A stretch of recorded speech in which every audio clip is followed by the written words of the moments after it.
we're doing this history of the milk industry as well, of course, because now Simon's sold his herd, and that was the last herd to produce milk in Bampton. So it's all part of the history of farming is what we want to do. So ideally we want to get your angle on it, because certainly you're up to it. We really want to look at farming from your point of view. To start off with, how does a Kiwi become a farmer here in England? So where were you born to start with?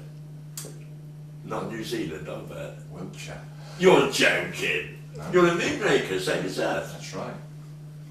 Shrewton, Elston Hill Farm, Shrewton. I'm proud. My parents came out here in the early 60s. From where? From New Zealand. Right. Because my uncle's got a farm in Shrewton. Right. They owned Elston Hill and Ralston Manor. And when the uncle remarried, his new wife and dad didn't get on, and dad said, well, I'm going back to New Zealand to live. So they went back to New Zealand to live, but I was born by that stage, because they went back in '69, dad was here 10 years. And so sort of farming stock then, Rob? Yeah, always been farming. Yeah, fair enough. Dad went back, mum and dad went back, and the family all went back in '69. Dad went back and worked as a shepherd on a farm in New Zealand for 2 years until he bought his farm. Bought his farm, you know, I've always been farming. I went to after school, went to a training farm in New Zealand and trained to be a stockman. I'm not a tractor driver. So what like the colleges here? Similar sort of college. Yeah, come out of there. I was there on a 2-year course. It was very, very strict in those days. There was no alcohol allowed. You were allowed to smoke, but definitely no alcohol. You weren't allowed cars, no girls, nothing like that. Really? I come out of there. You certainly made up for it since, haven't you? I tried to. I come out of there as top cadet, not undertaking tertiary education. Right. I then went and worked on a big sheep station in New Zealand of about 3,000 acres with my horse and dogs. Then decided to come back to England for an overseas experience. Right. Was here about 8 months I was here, met my to-be wife, went back to New Zealand, or went to Europe, went to the States, back to New Zealand. Well, just as a holiday? Just as a holiday. Yeah. And then come back to England in 1987. No, 86 I come back, got married in 87, stayed here for another 12, 18 months. Working on farms? Working on the same farm that in Northamptonshire. Went back to New Zealand in the end of 87, the wife and I did. Got back into New Zealand, went into the local town to buy a pair of work boots, and the chap, a farm manager, saw me in there and said, oh Rob, you know, good to see you back, heard you were coming back, nice to see you. And that night he rang me up and said, do you want a job? I said, well, I haven't got any dogs. He said, well, you know, I'll help you into that and we'll see what we can come up with. So I ended up going back and working on the training farm as a farm tutor. Wow, hey. So I was there for nearly 4 years. The manager then left and I took over as temporary manager for 3 months until they found out we were looking for a new manager, and I wanted the stock manager's job. But the new manager came in and said, well, you know, you'll have to apply like everyone else. And I applied and didn't get the job, so within 2 weeks I had another job, stock manager somewhere else on a farm out of Dannyburg. And by stock, this is mainly sheep? Sheep and beef cattle. The place I went to in Dannyburg was 5,000 acres, very, very steep. It was all horse and dogs. You know, I had 5 horses in work. It was very steep, and we had we were running about 7 to 8,000 sheep, and we had a stud. We were building up a new stud or new cattle. So we were building that up, and then I stayed there for a while. then moved on to work on a Angus stud farm back in the Central Hawke's Bay. And This sounded quite completely different to the UK then, because you're saying that a specific breed yeah. is what a stud farm is what you would work on, whereas Well, yeah, but you'll find that most farms in New Zealand will One have breed. will have a breed, whether they're Hereford cross. You know, we used to have Herefords, and on the Smedley, the training farm used to have Herefords and Angus cattle. yeah, And you'd put them either to an Angus bull or a Hereford bull. Yeah. But the stud farms, they were, you know, purely for stud stock. yeah, And you know, the regime of the cattle out there was anything with a bad foot, it went straight to the abattoirs. You didn't muck about Yeah. with things like that. This is the only thing I will say about dairy cattle. I'm not a great lover of dairy cattle. Their feet, you know, because you're trying to produce as much out of them as you possibly can. So you're putting a lot of very high protein foods into them, which gives you a lot of feet problems and that sort of thing. So, you know, I've come from a country where, you know, you've got an animal with a bad feet, they go. You don't have anything to do with them. Was your wife into farming at all, or did you do it together as a twosome, or did she go? When I first met Anne, she was working for the local hunt master, the Grafton Right. hunt master as a groom, and she stayed with that job until we went to New Zealand, and then of course New Zealand don't have they have hunting, but not as the English had it.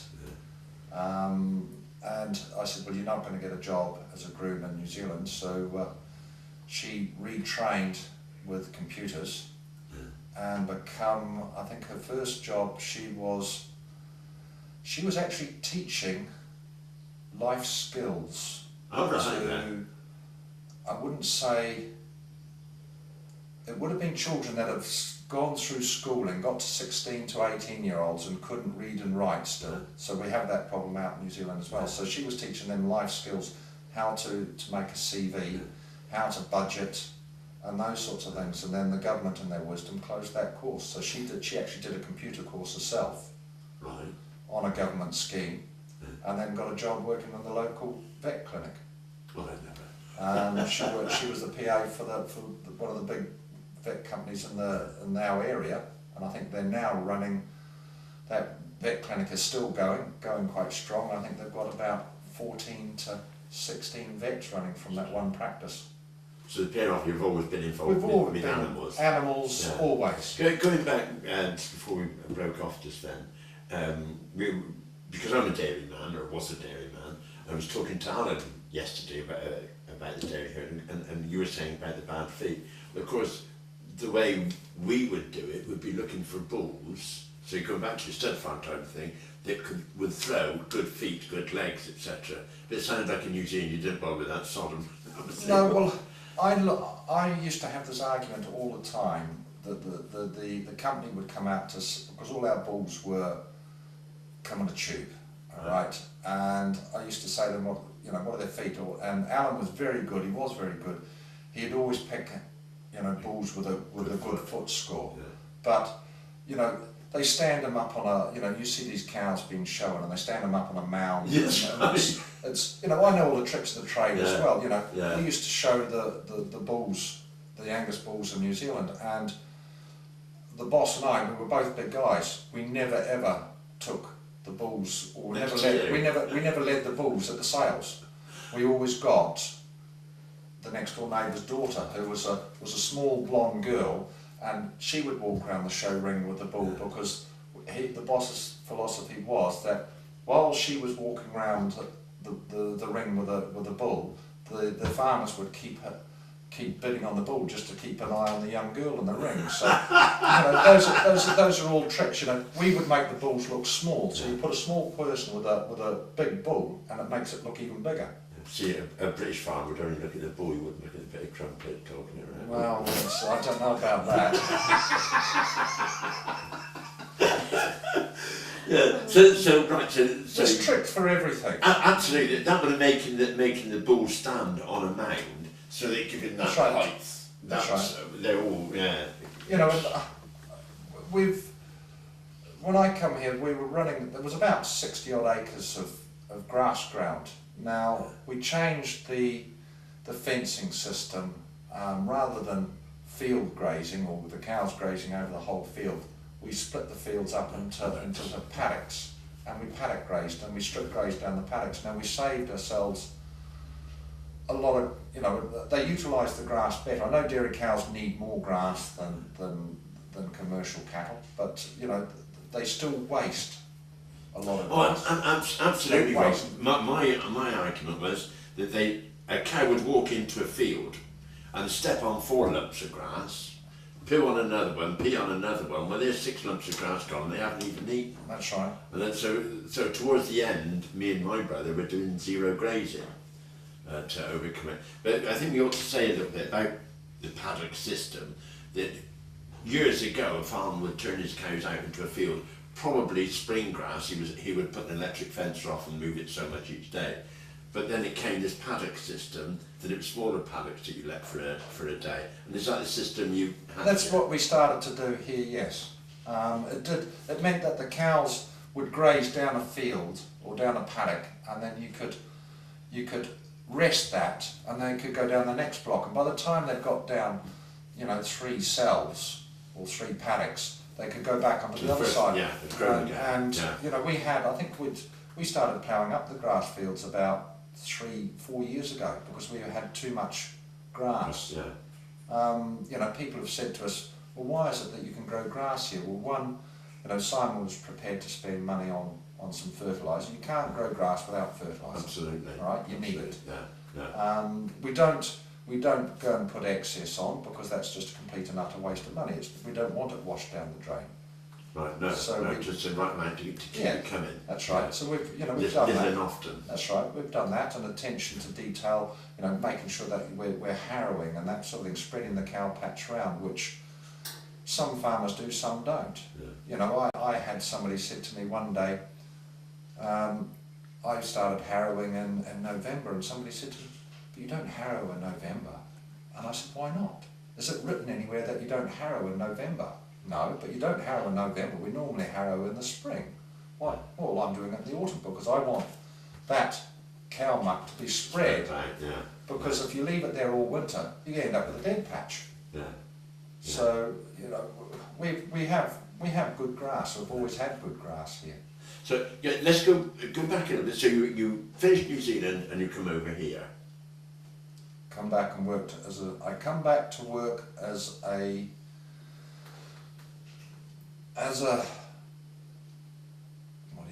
what would you call it? I come back to work with beef cattle in Northampton, Right. on a farm that I'd worked on in the 80s. Yeah.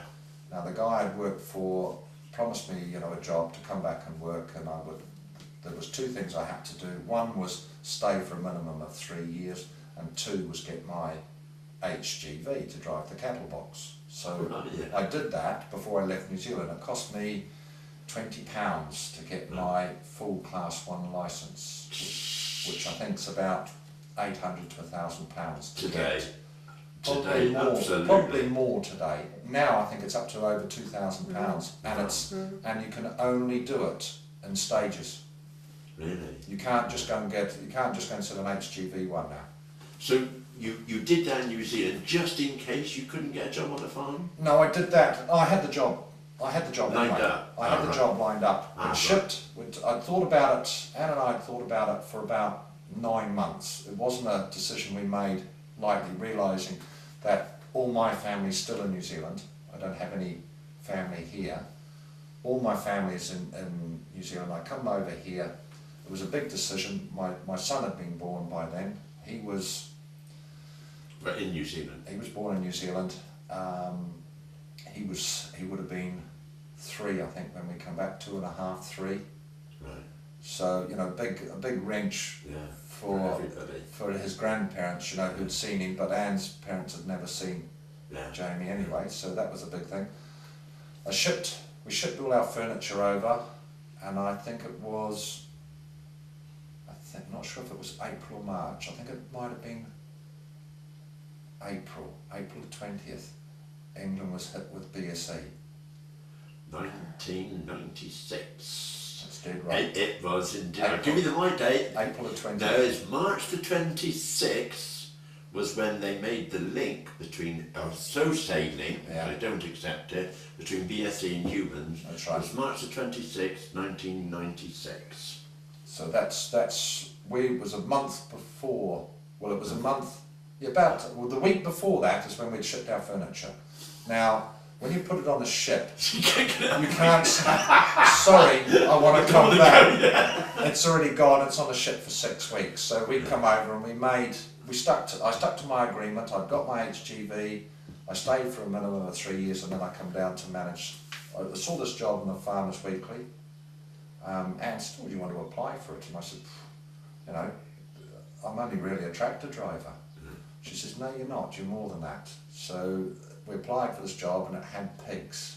I said, but I've never worked with pigs before in my life. And she said, no, you're all right, you know, you can do it.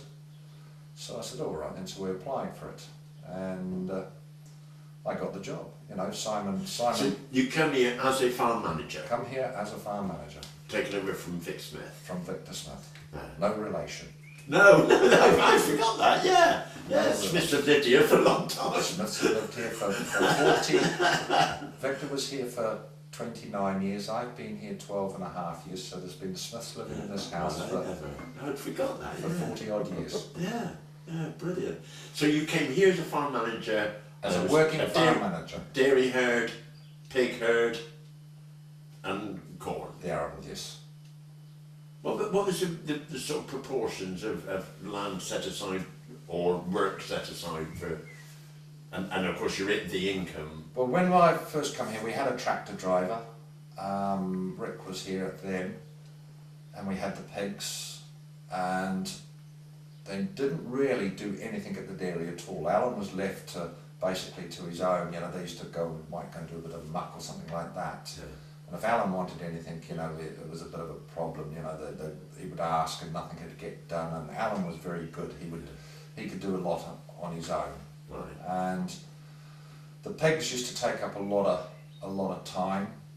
How big was the herd? Because I remember the stench when you used to clean out and they would go through. There used to be, I think at one stage we had up to 1,200 pigs here. Whoa, was it as big as that? It was, but they weren't, that was all fattening. There was no sows here when I come, that was all fattening. The pigs were all bought in at whatever, 8 weeks or whatever they were, or 4 weeks or 8 weeks or whatever, it'd be 8 weeks. It was 8 weeks. They were all bought from the Simon's other farm in Devizes. Ah, right. It wasn't an agency then? No. There was Bibbies used to run an agency that you could belong to it, because I was producing youngsters, landrace, had to be landrace, for the Bibby market, and they would guarantee me a price, but I had to use, if I remember right, it was hybrids. But you had to work with that system. But you're saying it's totally independent. Ours was independent. All our piglets were all bought from the other farm. Right. When I first come here, Simon, and we started working with the pigs, we used to clean things up, and I spent hours and hours with a shovel and a brush cleaning things up. And Simon, one day said to me, he said, your mortality rate on the pigs is very, very high. And yes, I did humanely kill pigs that were not of a good standard, and we got rid of them. We disposed of them. We were allowed to, in those days, still allowed to burn.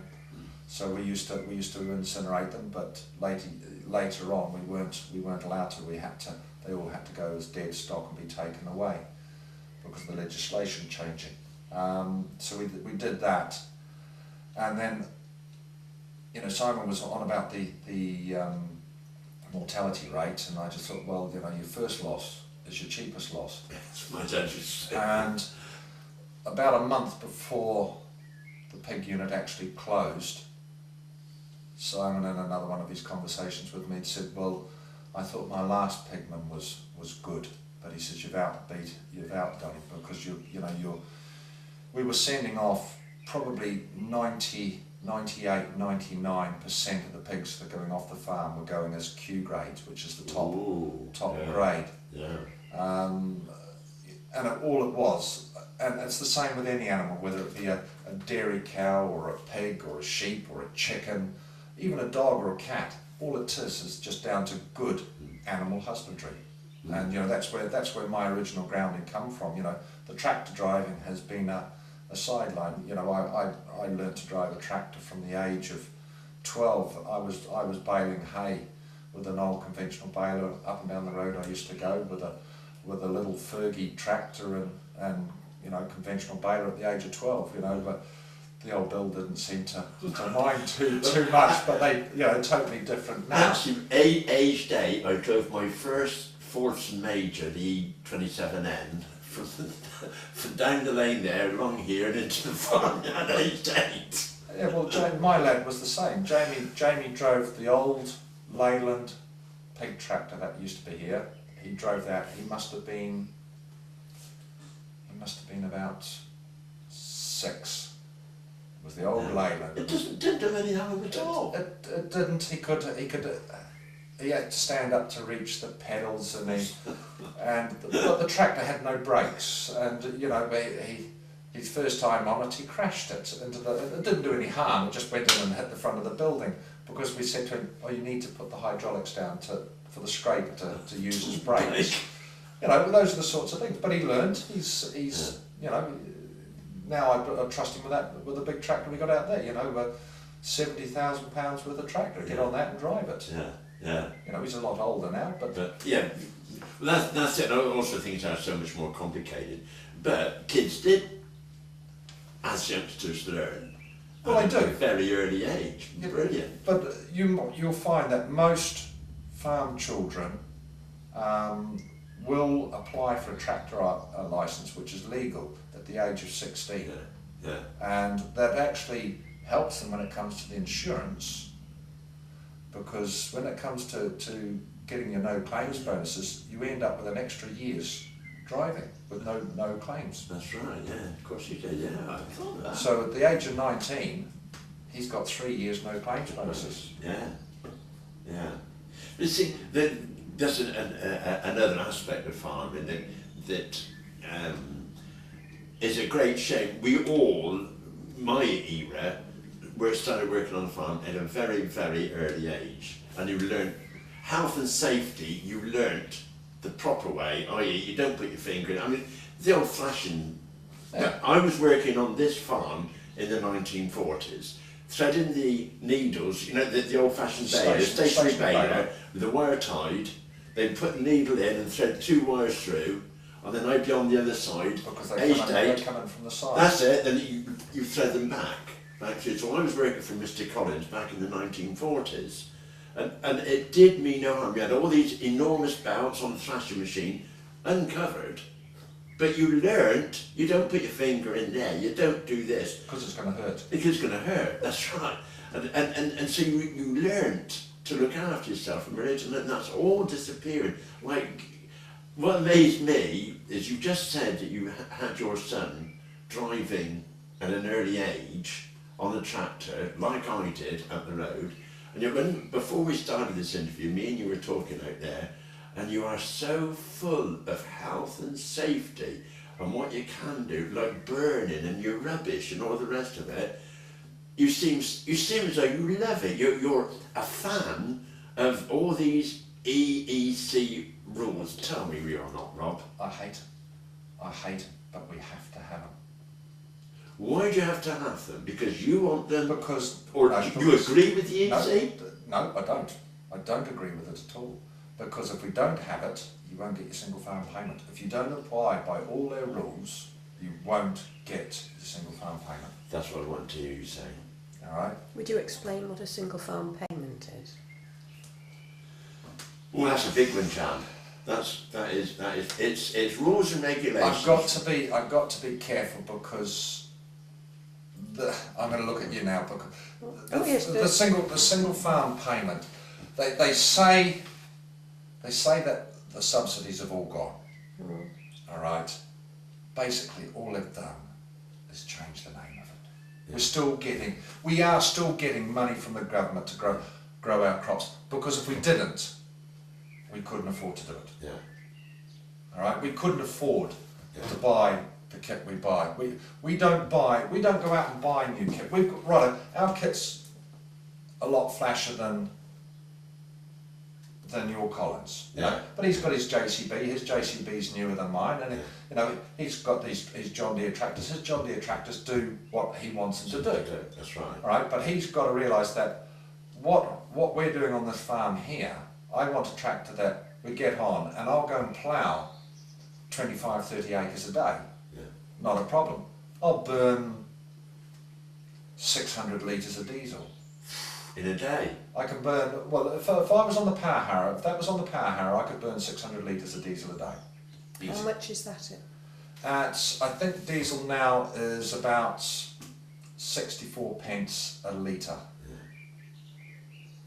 That is unbelievable.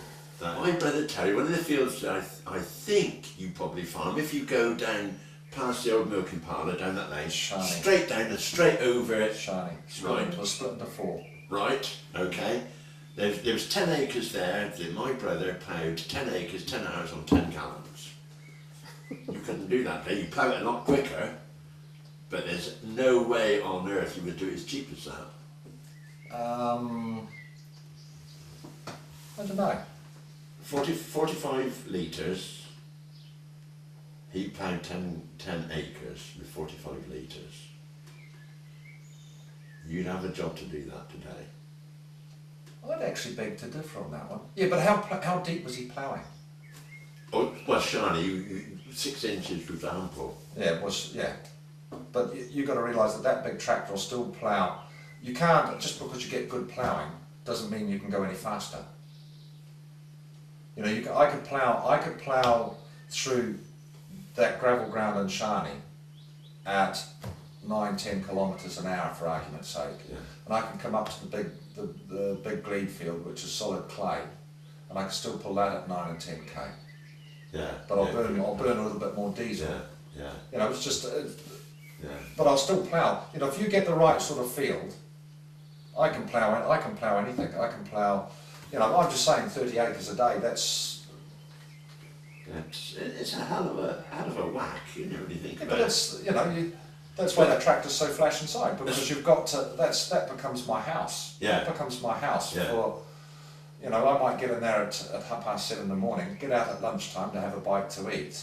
I know that's against the working directive of you're supposed to have a 4.5 hours and 45 minutes rest. Well, I think it's even less than that. I think you're supposed to get out every couple of hours or every hour and walk around or do something.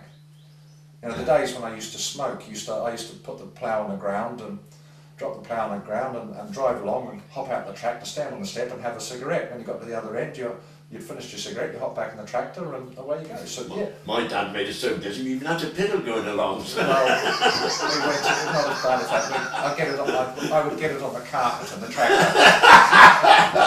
Oh, you got carpets as well? It's refrigerators. I put the carpet. Oh, you are sport, you lot. They're the softest. Yeah, but you see, you've got to realise that how many people, when you worked on this farm in the 1940s, how many people worked? Oh, umpteen. Loads and loads. How many? I would say probably 10. 10 of you worked on this farm, Yeah. and it wasn't as big as it is now. No. All right, so there's now, it's 600 acres, this farm, and there's one person works on this farm. Righto, I do get people to come in and help on the odd occasion. You know, we have, like I've got people here today, but we're working with a digger, which the farmer doesn't own. You know, it's had to hire that in, and I've hired in an extra staff member to help as well. Can we go into that area, because there was a period of time, and I wrote about it in the Beam, and I did think it was probably a way forward for farmers because machinery became so expensive. There was a period of time when you, Colin, and Barlow Vaughan worked together to do the silaging. That's right. And that worked absolutely brilliant. I know there has to be a lot of trust and respect for And I started that. It was you that started it. I started that. I'm such a firm believer in that's the way it should have gone forward. It should have. It should. I got asked a while ago, would I take on the spraying of another farmer's ground? I could use his sprayer, and I spray his ground, and then we could come back and spray our ground as well. And I thought about it and spoke to Simon about it, and we thought, well, because of the windows for spraying are very, very small. I think on an average year, if you were doing everything to the letter, I think they recorded about 5 years ago, they recorded there was 8 perfect spraying days in a year. Really? Would you explain what you look for in a perfect spraying day? You do need a breeze. All right, you do need a certain amount of breeze. It can't be too hot, it can't be too cold, it can't be, pouring with rain. So, all those sorts of things, you need a gentle breeze. I'm not saying 15, 16 mile an hour winds or anything like that, but you need a gentle breeze to get the sprays to work, to get them to go down. You can stop all your drift by using low volume bubble jets. You can use, cut your forward speed down, you can cut your pressures down and all this sort of thing. You can do everything you can to eliminate drift, but you still need a certain amount of wind to make the chemicals work, to get them, because you're using such a fine spray, you need a certain amount to get round all the plants. I was listening this morning on a radio program this morning on the radio, and it said that England can grow 12 ton to the hectare crops quite easily in this country, which is what we need to be doing to make food sustainable in this country. But because of all the pests that come in, and pests and viral things and that sort of thing, and that we have to go and spray for, and they've damaged the crop, realistically the British farmer is only getting 8 tonnes to the hectare. That's a good crop. Mm-hmm. Now, this ground here, we don't always get that. This year we definitely won't get it because of the dry weather. We've got wheat we've got a couple of fields of wheat, or parts of fields of wheat, that have been hit severely with the drought, which it's died on its feet basically. Not the whole field, but parts of it. We would probably, the yield even over everything, we could be down. We're going to have the same costs because we still had to use the same fertiliser, we still had to use the same amount of seed, we still had to use the same chemicals and those sorts of things that we use, but we could be down, our incomes could be down by 25%. So, still going back, did you, the offer of doing that farmer spraying, did you do it? No. Because of this because window, of the small window, you have to do I don't. Yeah, whose do you do first? That's right. Whose do you do first? You do You've your got own. to. Yeah, but when it was the other farmer's machine, you're probably obliged to go do his first. So this is one of the problems. They come like combines. So they're more than the cost of a house. The average to get a decent combine, you're probably looking at about 225,000 for a machine. If we were to spend £225,000 on a combine now, we would use it for 8 days of the year. Because the capacity of them, we could use it, we could combine this whole farm, this 500 acres of arable ground in about 8 days. So why don't you do contractors then? Basically where we are, because the combine comes from the other farm, but we just can't help it, the other farm's 50 miles away, and it's 50 mile away. Yeah. So, it is. Contractors, I hate contractors, because everyone wants a contractor on the same day. Yeah. So that's why I like to be self-sufficient. We could go and buy a good second-hand combine that would probably be 10 years old, and it would still cost us 55,000. But it would do the job. It would do the job, but then I'd have to employ another staff member to drive the tractor and trailer. Yeah. Whereas the situation we have here, my boss won't buy me a combine for that, because, and I understand that we can't afford it, but it is frustrating when your crops do start to deteriorate in the field and there's nothing you can do about it. Your whole life is dependent on the weather. Yeah. All right. So when they come up with a combine. They come up with a tractor and a trailer, and they come here and they can combine the rate. They could just about do. That combine will do probably 100 acres a day of rate. If you really wanted to push it, they could do 100 acres a day. On the wheat, we probably average, because we don't have to push it. We know we're going to do it over 3 days, or used to do it over 3 days. We just do it over the 3 days, and you do, I don't know, 60, 70 acres a day. The crazy thing about it, Rob, this is all about farming through the years, that, all right, I said there's probably 10 people working here, but the harvest was done just the same. In 1952, my dad bought one of the first combines to come in this area. Barlow Vaughan had the first combine in this area. I think he sold it the other day. You're chicken. There's a Massey Harris, when they told me that there was a Massey Fergie. Well, it wasn't Massey Fergie, it's 760. So the dad had this cast combine that would also convert to do stationary thrashing.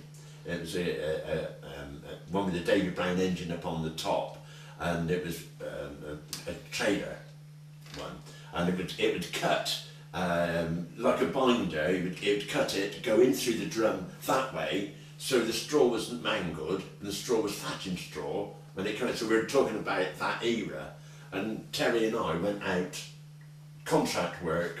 Did most of the farmers around here did their combining, and yeah, we were working 10 hours a day. Yes, but you two went out and did the contracting work, and the other 8 people you said that worked on the farm carried on and did the farm work. Now, if we they did the binder. Well, if you went out and did the combining or whatever, Right, yeah. and the other 8 people stayed on this farm to do the work. Yeah. Right. I'm actually talking about, we were farming separate then, but Yeah, I'm still getting you. But if I had a combine here, a second-hand combine that we paid 45,000 for, or 55,000 for, or whatever, and we bought that combine and we did our own, and then I went off to do somebody else's, nothing happens on this farm. Why? Because there's nobody here to do it. I can't drive the combine. No, I see what you mean. Yeah, Right. because you're a one-man It's outfit. a one-man farm, Yeah. and that's where it's gone. Yeah. When you had 10 people, Yeah, all right, if somebody had a holiday, yeah, there was always somebody else did their job. yeah. Now, if I have a holiday now, the whole farm comes to a standstill. Right, let me throw an equation at you. All right, 250,000. What's a farm worker's wage these days? 15,000. A farm worker's wage. You're looking at, I'm not sure, but I think for a grade 2, grade 2 farm worker, which is somebody that can drive a tractor unsupervised, I think it works out at about £6.84 an hour. 240 a week. And then they get an overtime rate of about £10,000. £8 Yeah. something an hour. Where I'm coming from, You probably- look at the number of men you could employ without thinking combine's costing you. And that's So, is it progress? yes and no, because the weather now is probably it's unpredictable. It was then. Yeah, but you weren't combining the same area. How many acres were you combining per year? Well, nothing like that. Not from a combine cost. I think the combine cost us £1,000 in. Yeah, and what was the wages? The wages £5 a week. Yeah, well, the average wage now is probably £250. £240, £250 Yeah. a week. Yeah. So but a lot of things are comparable.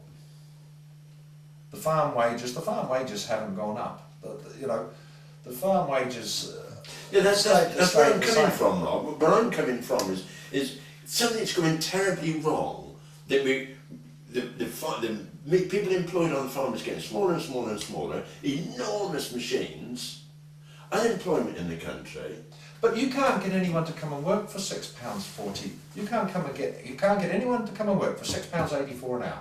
Nobody wants to bloody do it. Yeah, and living in a rural Right? area. They're quite happy to go and labour on a building site and get £10 an hour. Yeah. You try and you go and say to somebody, they'll get more on the dole. Yeah, that's true. Yeah. They don't. Yeah. People don't want hard physical work anymore. Mm. Everyone. It's just that what was getting to me was all that money for a combine. It's only doing that short period of time when you could employ people and still get the work done. You know. Well, I'm a romantic. No, you might be romantic, but nobody wants to work in the farming industry. It's a dying industry, but we still need it. We need to produce it. The comment on the radio today about this program I was listening to, that we need to be producing 50% more food to keep this country going, and that's England alone. Do you think that England could be self-sufficient on its main bread, pasta, vegetables, its main ingredients? I know your fruits and that. If people went back to eating seasonal foods, but people want strawberries 365 days of the year. They want apples 365 days of the year. How many people do you know go and store apples? Yeah, that's Now right. there's apple trees that are probably still on this farm that were here when you worked here, which every year drop their apples on the ground because nobody wants to come and get them. No. There was a chap last year come and asked me, could he have the apples to make some cider? I said, you help yourself. Yeah. Now those apple trees, there's one out the back of the piggery, there's one up towards the dairy, there's a couple up the road, and they just drop their apples on the floor every year. Yeah. We have to a degree become a very wasteful nation. You don't get this. I go around giving talks about growing up in Bampton. I'm usually talking to people probably older than me even, and you say to them about Boyston's pudding. Like, oh yeah, you'll always get 3 or 4. Yeah, well, I didn't get that because I don't know what a Boyston pudding is. The colostrum, when a cow it's given colostrum the first 4 days that you had to throw away, we could give to the people of Bampton and they loved it. When you got a cow calving done, or it'd be to Dad Reg, can we have some of the Boystons? And you'd bake it, you'd just come and put it in a tin, bake it, put some cinnamon over the top and bake it, and that was very similar to an egg custard. You can't do it now, the law doesn't allow We weren't it. allowed to, even the raw milk from the dairy, we weren't allowed, you're not allowed to sell it. It has to be, you can't give it away, or it all has to go to a processing plant. When The days of raw milk have gone, they went years ago. when my wife was doing bed and breakfast, and I had a dairy herd, the law at one time, I could go to my bulk tank, lift the lid, take the cream off the top in the morning, first before I started milking, take the cream off the top and put in a jug, press the button to agitate it, and take a jug of milk out. The cream, because that was a food, did not need licensing. The milk did. It came out the same tank, it was the same product, but one did not need a license, the other one did. And we had to put in the bedrooms, the milk on this establishment has not been pasteurised. It's raw milk and it's not been pasteurised.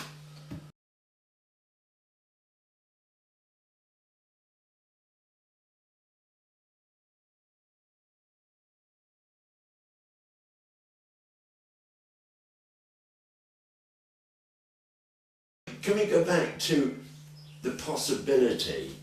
You say you heard a programme this morning of where people were saying we should grow more food. This country needs to grow more food. We need. Do you ever think the EC will let us? Well, something's got to happen because England, the population's getting bigger and bigger and bigger. And right, they want us to grow more food, but they also want us to have more and this is one thing I do agree with, is we need to be looking after our wildlife better. You know, the farmers for years they've had a bad press for the pesticides and all that, the insecticides they've used have killed all the wildlife. But how many predator birds do we see now? There's a lot. You know, we're going into the putting down pollen and nectar mixes and wild bird mixes and all that sort of thing. We're going to have different plots around the farm. There's some big areas going into these pollen and nectar pieces. Righto, that's a little corner of a field which is hard to get the big machine into. But you know, that's the only reason we'll do it. Is because you know you can't get a 24-metre sprayer into a 10-foot triangle. It just the maths doesn't work, does it? No. So you can't do it. So we might as well put a pollen and nectar mix in there for the wild birds, and you know I've seen. So when you do that, it's not done because you sell the shooting right, or do you sell the shooting right? No, not allowed to shoot. Not allowed to. It's not anything to do with the shoot. Right. It's not for shooting. It's for wildlife. Right. All right. It's for the pollen and the nectars for the birds and the bees, and for insects and that sort of thing. It's got nothing to do with the shoot. Although we do have a syndicate shoot on the farm, that is totally separate. And it's been proven by a neighbour of ours across the river that everything can run together. He's got RSPB, I've got a field on his farm. We go through and we shoot the pheasants on the farm. He's got all these wild flowers and that sort of thing. He's got willow coppice and all that sort of carry on. Everything can work together. Farmers aren't going to ruin the countryside, because if they poison it, they're not going to grow anything. And they're going to live. That's right. And although they say, "Oh, Joe Bloggs owns that farm," nobody ever owns the farm. We're only there Tenants as tenants for our lifetime. Yeah, you're so right. The land is owned by whoever or whatever. Nobody owns. Yeah. Yeah. It doesn't matter whether it's a house in town. We're only there for a short time. Yeah. But basically it's British, and it will always be British. Yeah. It'll be part of Great Britain, and so we are only borrowing it for the period of time that we have paid money to. Yeah, there is things that have happened over the years. There is things that have happened that have been, you know, wrong, and there's been changes made, and some of the changes have been good, and some of the changes have been bad. So this is so important, Robert. John Wilmer, fantastic bloke to talk to about it, and it's lovely to hear somebody as young as you basically saying the same thing. You know, there's so much out there that we can live off and do, and yet protect our heritage. I had a chap come in and help me one day. We were doing some work for along a riverbank. And we were there, we were cutting all the old hedges and that sort of thing down, and we were there with the chainsaw and the tractor were running, and plop into the water, and it was an otter. And we spent 10 minutes watching we turned the chainsaw off, we turned the tractor off, and we spent 10 minutes stood on the riverbank watching the otter fish the river. What a joy.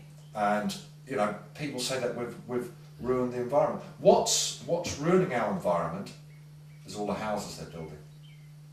Because all the water and all the houses that they build at Swindon, all that water comes this way, and every time that river floods, it ruins our river, because it takes all our fish population away. When I was a kid, the swimming places for us kids, when I was living here, it was the old brook that runs down the fields down there. It was where there were some big holes you went learned to swim. One of the best places was Highbridge, Old Man's Bridge. Old Man's Bridge. Right? There's just up from there was a nice little bay, and we used to go there. And the water was beautiful, absolutely beautiful. But now I'm told the water when it gets there is because of Swindon, etc., has been in and out of 5 different people by the time it gets there. So there is a lot more pollution now. I know the water's been cleaned and all the rest of it, but it is a shame that part of our nature, because of the high inhabitant Well, it's getting worse. But you've got to realise that, you know, I shouldn't be picking on Swindon, but most of your towns were that size years ago. You know, the size of, you know, the Fist or something like that. And all that water, you know, carried off, and it went all, you know, drained down drains or whatever, and it went down the River Thames, all right? And the River Thames was 3 inches wide, okay? Now you've doubled the size of the towns, all right? And it's the size of 2 fists, but because there's been no management of the rivers, the River Thames, right, it might be 3 inches wide, but it's only 1 inch deep now, as opposed to it used to be 2 inches deep. So the water flow has got to take twice the amount of water, but it's got less flow. And, you know, the Environment Agency aren't, you know, there's been cuts and everything, and the Environment Agency aren't able to do the work that, you know, you talk to the men on the ground, all right, they know what needs to be done, but it's not getting done. Because there's not the money there, there's not, you know, do you tax people more? No. The number of gangs that were employed by Thames Water or Environment Agency years ago was much higher. I think we have one now of about one gang of 4 men to do the whole of Oxfordshire. Mad. And yet when I was a kid, each summer you would get a dredger doing one of the brooks, one of the either the two, you got the 2 brooks or the River Thames. You get absolutely nothing. You've involved, I know, as wearing your councillor hat, you've had a lot to do with the flooding in Bampton, and so many people blame the farmers. No, they blame them. They can, and I'm going to blame the government for their cuts, because if the Environment Agency aren't going to dig the ditches or whatever, we after 2007 we did 5 kilometres of ditching, and when we took the last bit out of our ditch, the water flowed up the ditch. So that was a waste. That was a waste of 5 kilometres of ditching. So what was the point? But Rob, I'm fairly sure you would tell me if I am right, that when I was a kid and you barged your ditches, you got in there with a hook and a crook and you cut down both sides. But the law says no, you can only do one side at a time. The hedges and that, it's hedges more than ditches. I try and keep all my ditches trimmed. I do try. It costs. And they will let you. I've caught you. I've caught you. I did say that we try and do things 110%, right? I did say try. Right. Now let me tell you something. We're in my twinning. I have a lot to do with twinning between Oxford City and its twin cities, which is Perm in Russia, Leiden in Holland, Grenoble in France, and Bonn in Germany, and Leon in Nicaragua. Counting Leon out.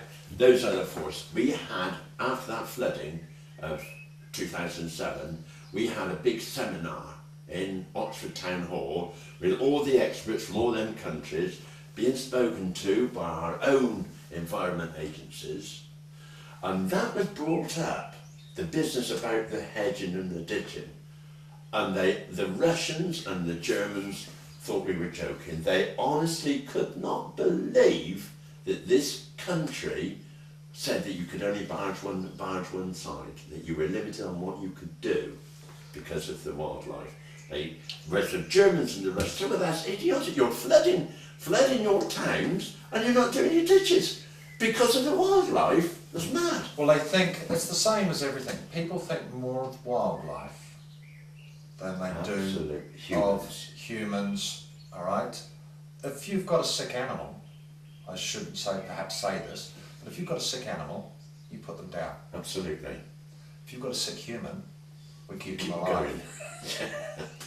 Yeah. I know that there's always heartache. There's heartache in everything. You know, I remember when I was in New Zealand. One of my best sheepdogs was my best dog I'd had, and she was a really good dog. And I thought, went out one day, and she'd had a lot of problems with. She'd been stood on by the horse. She'd bust her leg. She'd done this. a working dog's life's really hard. Yeah. And you know, she'd had problems and so, and I went out one morning and here she was, lying basically lifeless in a kennel. Yeah.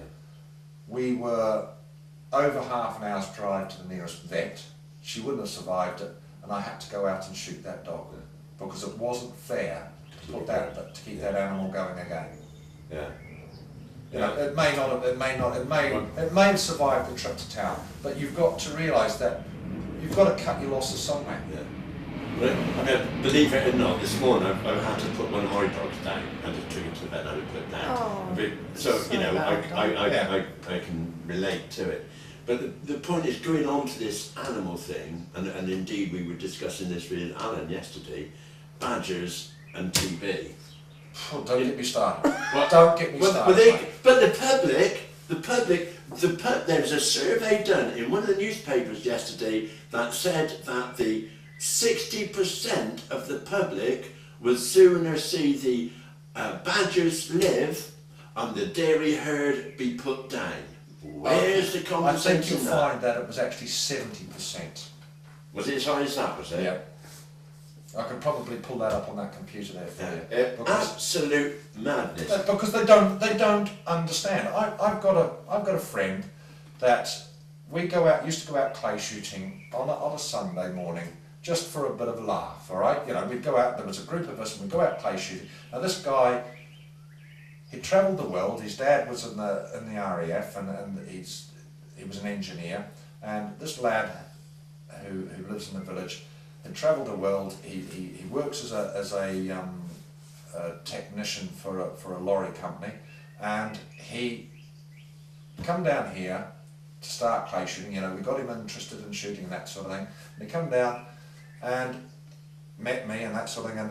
And he says to me now, he says, I understand what happens on a farm. He said, I didn't have a clue. And this is where I think that these farming Sunday that happens every year on about the 11th of June, I think I'd like to do it here, but we've got an old farm and sometimes it's not kept. I keep it clean, but it's old buildings and I don't want the people to come around and look at that old fallen down building, and that's what has put me off doing it. But I'd love to do that, to make more of the public aware, because that's the biggest problem. The public are not aware of what is happening in the farming industry. They've got no idea. Yeah. It's not just farming, it's even gardening. I mean, Roy Shergold will tell you that he'd pulled some beautiful carrots up for Simon's dad with a garden at Greyshot. And they had visitors and they had beautiful carrots. They said, oh, Roy, they're lovely. Where did you get those from? And he didn't answer that question. He said, would you like some? And she said, yes, where do you get them from? He said, well, in the garden. She said, what, you mean they've been in soil? Oh, I couldn't have carrots that have been in soil. There was a She doesn't program. even know that they grow in the ground. Program last night on the TV called "Kill It, Cut It, Use It" on BBC Three, and they took 3 girls from London that loved wearing Ugg boots. What do you call them? Yeah. All right. Now they took those 3 girls and they went to an abattoirs in Devon. And they went from start to finish. These girls did, and I take my hat off to them. They didn't throw up. They didn't go yeah, you know, ooh, and turn away. They stood there and they watched. They watched the sheep. They didn't actually see it stung, but they saw it being stuck. They saw it hang up. They saw the skin come off it. They saw it being gutted. They then went with that skin to the tannery and watched it being salted and dyed and they put it over a buffing machine to make the leather soft. Then they went off and they saw the shoes being made. Now, I think by the time that the skin had come off the sheep, he sold it to the tanner for £6. The tanner then sold it to the shoe, The leather purer one. the manufacturer, and he sold it for £26. And the girls bought the end product for £225. Yeah. So, who's making the money?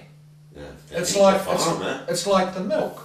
You go and buy a 2 litre container of milk. It is 98 pence for 2 litres.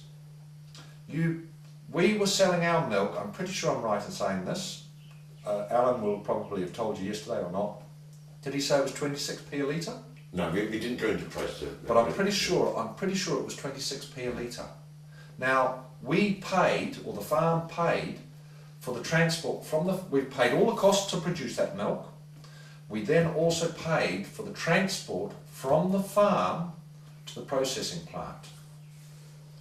For 26p we got.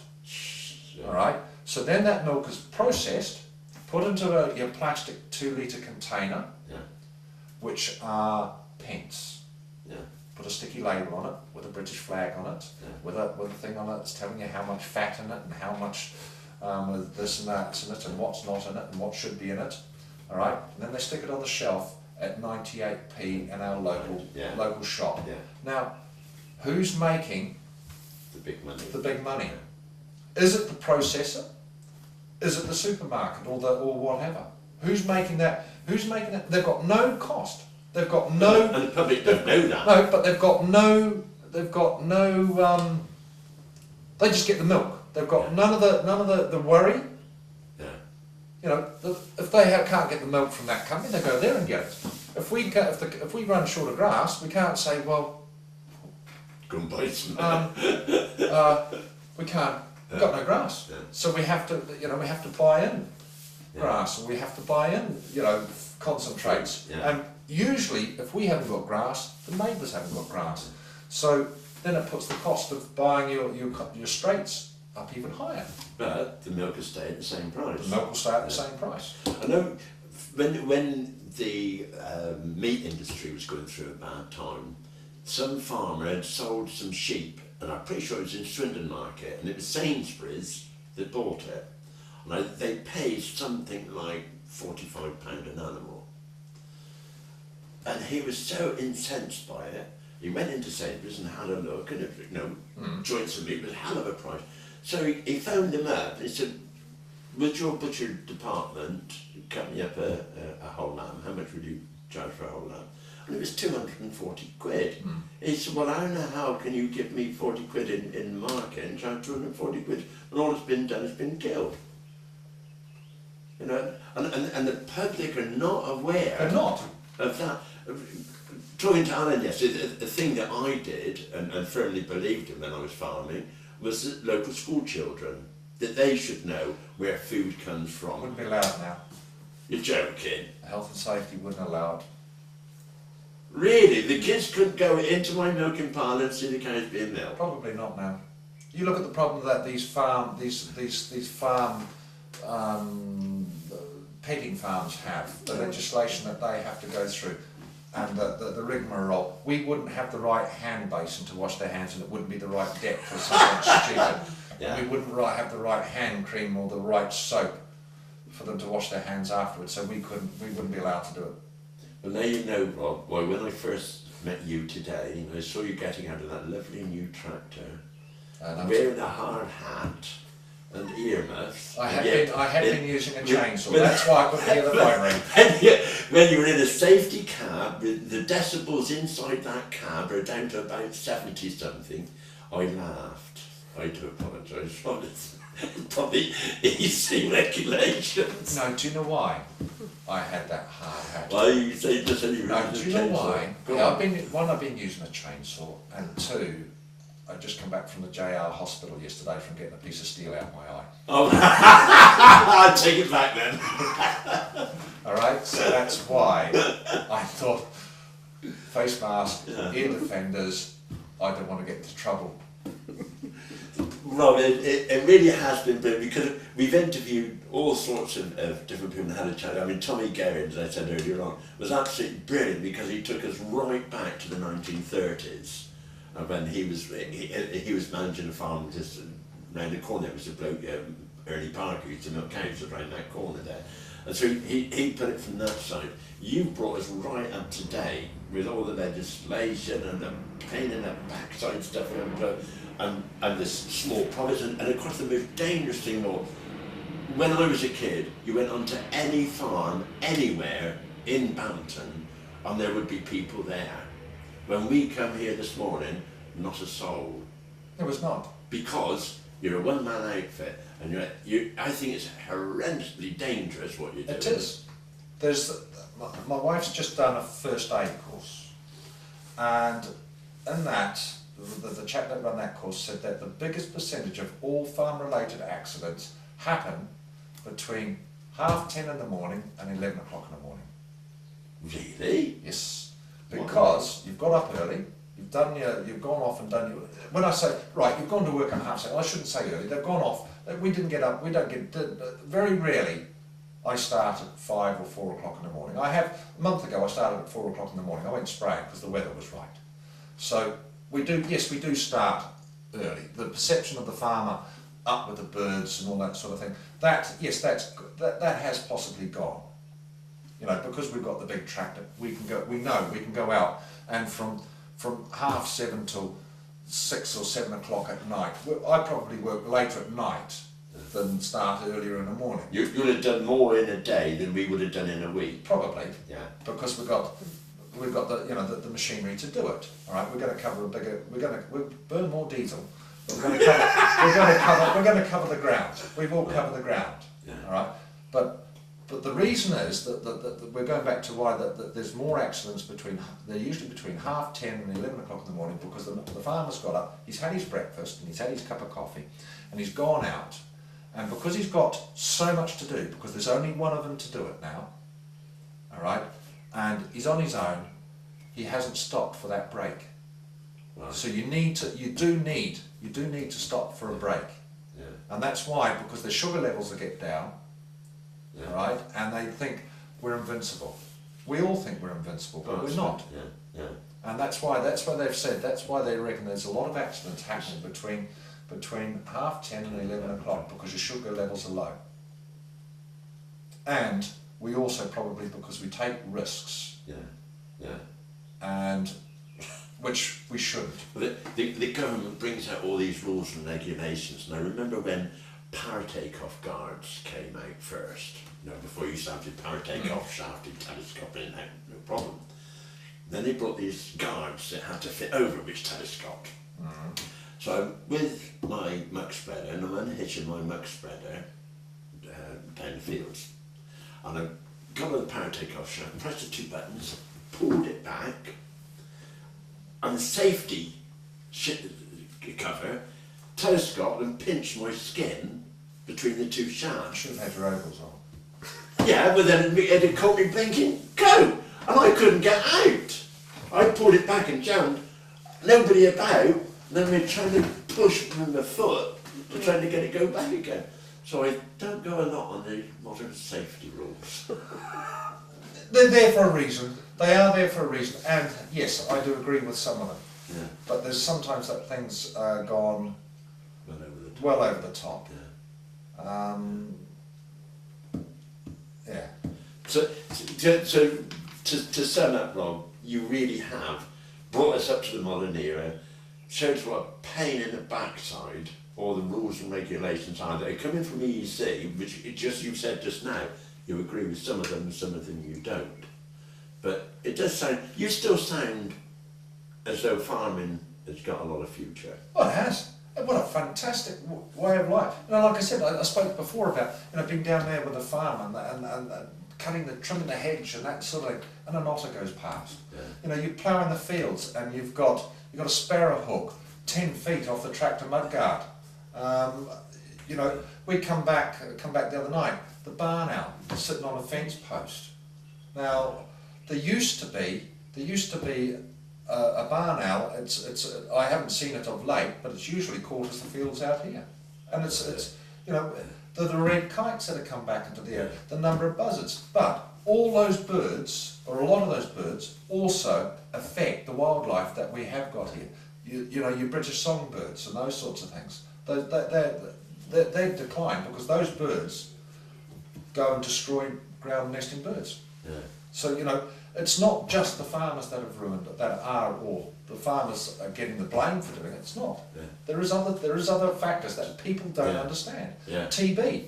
You know, oh, look at Bambi run across the field. Bambi carries TB as well. Yeah. All right, Yeah. the badger.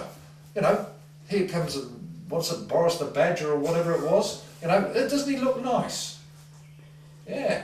Joe Bloggs thinks he's nice until he does £30,000 worth of damage to his BMW car because it's running across the road. Yeah. Because there is a lot of badgers. I've heard comments that, oh yeah, the only badgers you see on the roadside that are dead, if you really did a post-mortem on them, you'll find a slug in them. Yeah, that's what somebody said to me. And they've been carried out, but I don't. I disagree with that. Yeah, so would I. Yeah. I don't, anyone that I talk to in the farming industry have all said, if we were to, you'd have to ring fence or do something to stop the badgers, but they'd just go under. But, Yeah. you know, if you've got badgers on your farm and you've got rid of them, you may open it up to infected badgers to come in. Because What's your answer then? I don't know. You could always have the same policy what New Zealand did, and that was to combat the TB in New Zealand. They just went out, and the possum was the biggest. The possum and the wild deer are one of the biggest things, and they went out there, and the possum is a pest. All right, is a pest. The wild deer are a pest because they're ruining the New Zealand habitat, and they just went out and they used 1080. That's great. All right, and that's the only way. And I'm not saying go out and kill every badger. No way. I love to see the badgers. Yeah. You know, Yeah. I don't want to see everything dead and just be. You know, it was sad. It was sad when the dairy closed. It was eerie. It was quiet. There wasn't the moo in the shed or the calf, you know, calling. You know, but you go up there, and the cows were still there. And I started to pull down some of the fences because they weren't going to be used, and you know, all they were going to do was grow stinging nettles around them, and I wanted to keep it topped and nice and tidy. I pulled the fences up, and I said to Alan one day, "This feels cold up here now." You know, and when the cows are gone, there's no life. It's gone. It's another. So do you think the way forward for cattle would be your feedlots, sort of 1,000 cows all in one protected area so no badger can get there? But they're all inside. People say, "Oh, we shouldn't allow it. They're going to have a big animal welfare problem," but a farmer is not going to let his animals suffer. Absolutely no way. No. It doesn't matter. You know, it doesn't matter whether you've got 100 milking cows or you've got 1,000 milking cows. They're all going to be treated exactly the same. Yeah. If you're going to vaccinate them for leptospirosis or something like that, you're going to vaccinate your 100 cows. All you're going to do is buy 1,000 times more vaccine. You're not going to say, "Oh, well, that one doesn't look right. That one looks right. I won't do that one." Yeah. Yeah.